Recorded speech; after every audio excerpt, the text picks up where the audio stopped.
Dahil sa taon na ito, sa tuwing nagsasara ang taon, masyado tayo nitong idinidikit sa dunya. Walang kinalaman sa pananampalataya natin sa Diyos.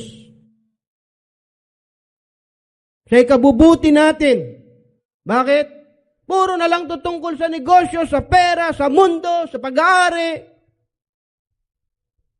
Wala na nangyayari. At gusto ko ito iparinig sa lahat. Wala tayong kabutihan na to. Kaya nagpapaputok eh. Binubugaw yung malas dahil gusto nila swerte yung susunod na taon. Kung mababa, mas lalong dapat palakihin. Kung mataas na, kailangan talunin yung nakaraan. Wala ka naman lusot eh. Lahat naman ng tao gusto magkaroon, gusto magkapera, gusto yumaman, gusto sumikat, gusto makilala, gustong...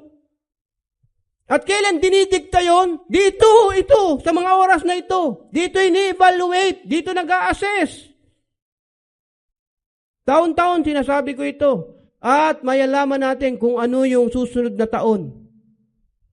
Itong mga nagmamanipula sa atin. Hindi ako aktivista dito, pero ang problema ko lang talaga ay